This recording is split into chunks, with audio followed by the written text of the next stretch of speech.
خبركم تخطاتلتي إماتيب كمي تصنحون قدماي تحستو على توزينا سبورت عربي 10 سنة تمريس اللغم كتالكم بأخبراتي عدن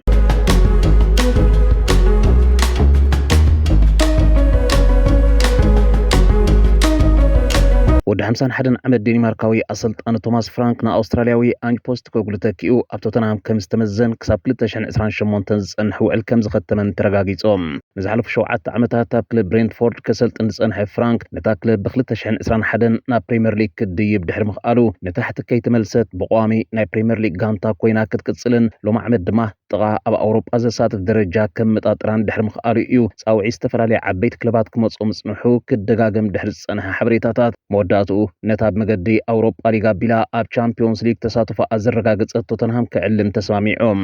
ራብዒት ዝደኽመት ጋንታ ፕሪምየር ሊግ ብምዃን ነተን ታሕቲ ዝተመለሳ 3 ክለባት ጥራይ በሊጻ ዝወደአት ቶተንሃም ናይ መጀመርያ ክለብ ኣብ ታሪኽ ፕሪምየር ሊግ 22 ፀወታት ተሳዒራ ክነሳ ንታሕቲ ዘይተመልሰት ካብ 2021 ንድሕር ጥራይ 4 ቀወምቲ ኣሰልጠንትን 2 ጊዜያውያንን ዝመዘዘት ቶተንሃም ኣብ ዝሓለፈ 20 ዓመታት ድማ መበል 14 ቋሚ ኣሰልጣንያ ንፍራንክ መዚዛቶም ሓንቲ ካፕተን ኣሰልጠንቲ ብምዝጓግን ክቡር ካሕሳ ብምኽፋልን ዝተለለያ ክለባት ዝመድረኽ ድማ ይገብራ ንፖስት ኮግሉ መስጎግን መልቀቕ ፍራንክ ኣብ ብሬንትፎርድ መስበርን ጥራይ 20 ሚልዮን ፓውንድ ከፊላ ኣላ ቶማስ ፍራንክ ንክልተ ኣብ ስታፍ ምስልጣን ብሬንትፎርድ ኣብ ጎኑ ክዓይድ ዝጸንሑ ክሪስ ሃስላምን ጆ ኒውተንን ምስኡ ናብ ቶተንሃም ክማልኦም ከሎ ኣብ ማንቸስተር ዩናይትድ ክሰርሕ ንዝጸንሐ ኣንድሪያስ ጆርጅሰን ውን ኣብ ስታፉ ጸንቢርዎም ብሬንትፎርድ ንምፍናው ፍራንክ መልኪታ ዘውጻአቶ መግለጺ ኩሉ ወገን ክለብና ንፍራንክ ስለቲ ኣብ ታሪኽ ክለብና ዝተጻወተ ዓብተራ ይመስግን ካብታ ንዲን ስሚዝ ተኪኡ ዝተረከበ بحيال توفاينتون بلحون لدرجة كلبنا أم بالراخ تتصاوت ترى نتاريخ تسني دكنا بريخت بلا مزجيناتهم بركز بولو تتصاوت توتنهام كاب حلقة جانتا سون هيونغ بين جميركا قال أي حلقة جانتا كريستيان روميرو ميكي فان دبنن قال أوت بمزجواك بوست كوغلوس تسمعهم كأنزاز قلت صحفات كزرقحون لمرحنة كلبهم بصور مجلس ساتهم كنقفن ترائمهم بفلايتي ناب أتلتيكو مدريد مسجار كتور هرفان زلوا أرجنتينا وتخلخلاي كريستيان روميرو زحلف ورحة الري بقولوا نأبوم بركلبهم داني ليفي كنك افتسمعيرهم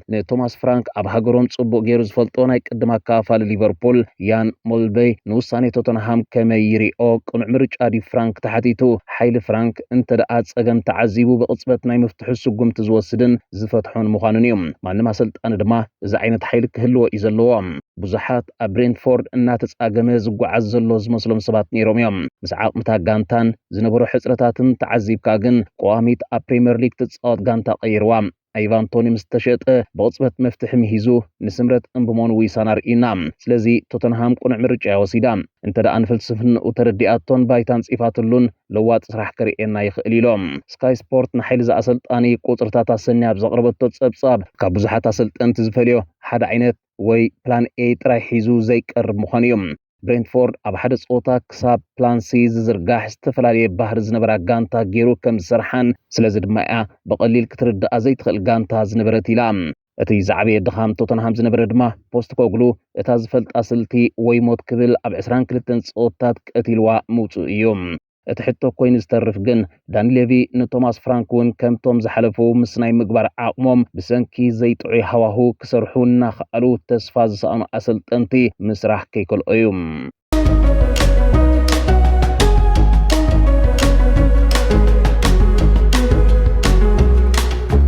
مسرح مسجار بيلجماوي أكافالي كيفن دبرينا ناب شامبيون إيطاليا نابولي وقعو كينوم نابولي تمالي نزب دقفتا ناي نقوس أبلا استخير اللود 33 عمت أكافالي دبرينا تسنبيرنا اللو كتبل بميدياتاتا وقعو جيراتوم كابلت تشحن 10 حموشتن كسابلت تشحن 20 حموشتن نا 10 عمتات ماليا مانشستر سيتي لبيسو أبستت أوتو 10 تشعتو وناج وزعتر دبرينا كاب أمريكاويت كلب شيكاغو فايرس نزقربو لتقلب نز إيجيو أب حموشت عبيت ليغات أوروبا كغطس المريض بزخاء نابولي نزمت سعمت كبران معك أباب تكايدو كارسن أب تشامبيونز ليغون أب تتصاوتون تمكو وتتغيمو علاماتاتان ختسمر نزقبرو لغزيف تسبيت كملس كحتاتيوم دبرينا كام مانشستر سيتي نستفان ولو ملكيتو هيبو بزنبر مجلسي نعسرت عمتات مستو كلو استخايدو قعزو أب زمسنحي حقوسن كروعنيم ማንቸስተር ንዓይን ስድራቤተይን ገዛናያ ኣብ ዕቤት ማንቸስተር ሲቲን ዝነበረን ተራን ዝሓለፍኮ መገድን ንዘንት ዕለት ክንየተሉ ኢሎም ማንቸስተር ሲቲ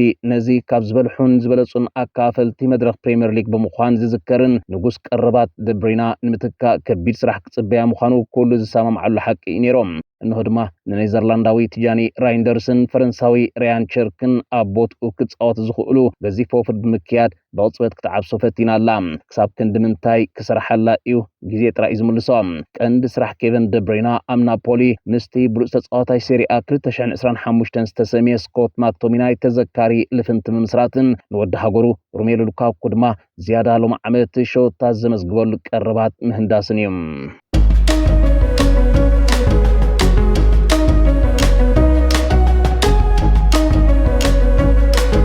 ዋንጫ ዓለም ክለባት ሰንበት 15 ሰነ ብግጥም ኣሜሪካዊት ክለብ ኢንተር ሚያምን ግብፃዊት ክለብ አልአህልን ክኽፈት እዮም ስክፍታታት ፊፋ ድማ ዝኽፈተሉ ሰዓታት እናተቃረበ ብዝመፀ መመሊሱ ከዓብ ዝገብር ክሳብዛ ግዜ ነዚ መኽፈቲ ፀወታ ንምዕዛብ ዝተቆርፀ ቲኬታት ትሕቲ ፍርቅቲ ስቴድዮም ዝሕዞ ብምዃኑ ካብ ሙግዳል ዋጋ ሰጊሩ ፊፋ ክሳብ ንደገፍቲ $4 ጥራይ ናብ ፀወታ ንከኣቱ ናብ ምድጓሙ ይወርድ ምህላው ማዕከናት ዜና ይገልጽ ኣለዋ ስቴድዮም ሃርድ ሮክ ንመኽፈቲ ፀወታ ዘእንግድ ምዃኑ እዩ 65326 ተዓዘብቲ ዝሓቆፍ ተዓዲጉ ዘሎ ቲኬታት ድማ ትሕቲ 20 ምዃኑን ዝበዝሐ ወናብር ጥራዩ ከምስን ኣብ ብረውሮው ዝብል ስቴድዮም ከይክፈትን ከቢድ ስጋኣት ወሪሱ ወሎ ፊፋ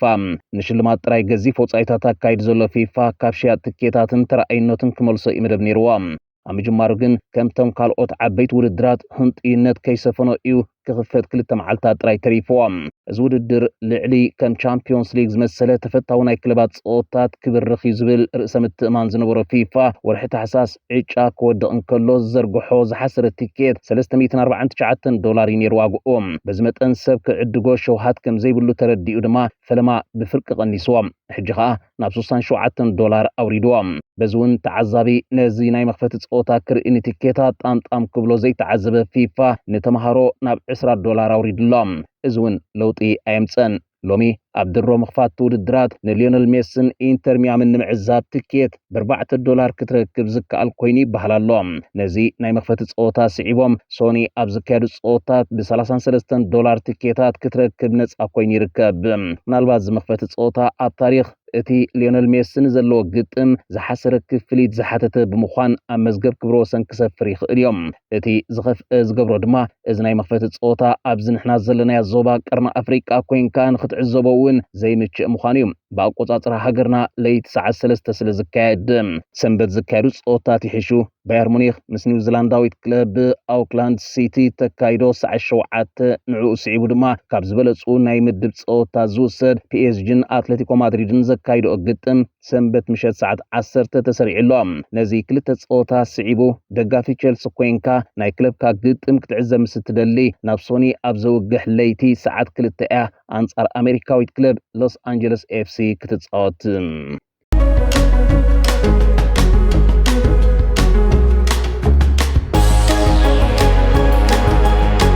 ካብ ርስታት መስርሕ ምስጋር ተጻወቲ ሎም ዓርቢ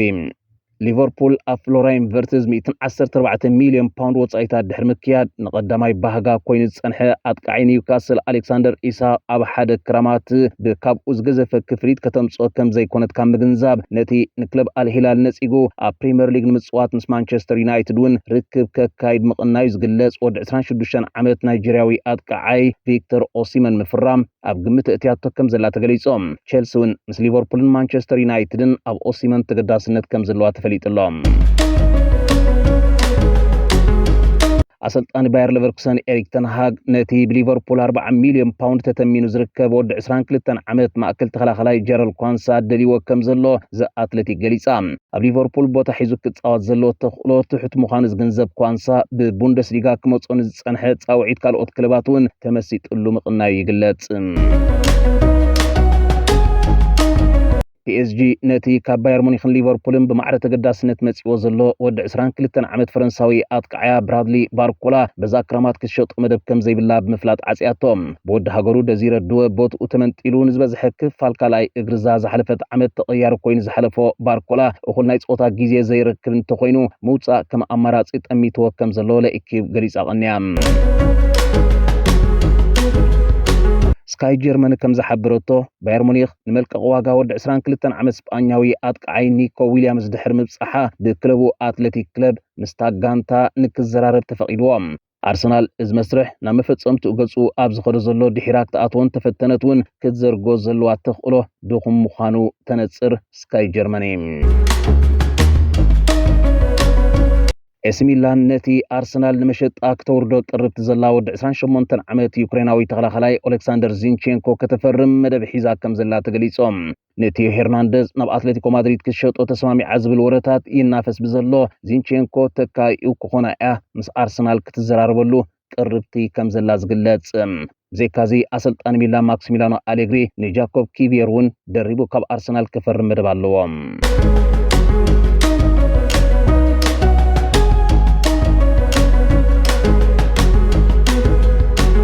ኣብ መወዳእታ ተወሳኺ ዜና ኣርጀንቲናዊ ተኸላኻላይ ክለብ ቦካ ጁኒየርስ ኣየርቶን ኮስታ ምስ ጋንትኡ ኣብ ዋንጫ ዓለም ክለባት ንክሳተፍ ናብ ኣሜሪካ ንምምራሕ ዝሓተቶ ቪዛ ስለ ዝተነጽገ ካብቲ ውድድር ተኣልዩን ብተኸላኻላይ ማንቸስተር ዩናይትድ ዝነበረ ወዲ 35 ዓመት ማርኮስ ሮሆ ከም ዝትካእን ሙንዶ ዲፖርቲቮ ገሊጻ። ኣሜሪካ ካብተን 12 ሃገራት ናብ ሃገራ ንከይኣትዋ ቪዛ ዝኣገደተን ስፖርተኛታት ብኸምዚ ዓይነት ተርእዮታት ኣብ መሬታ ካብ ዝካየዱ ስፖርታዊ ፍጻሜ ብምኽላእ ኣርእስቲ ክትሰርሕ ከም እትኽእል ዝሓለፈ ሰሙን ኣብ መደባትና ብሰፊሑ ገሊጽና ምንባርና ይዝከር። ኣርጀንቲና ግን ካብተን ሃገራት ዘይክነሳ እዩ ኣየርቶን ኮስታ ብክፍሊ ኢሚግሬሽን ኣሜሪካ ቪዛ ዝተኸልአ።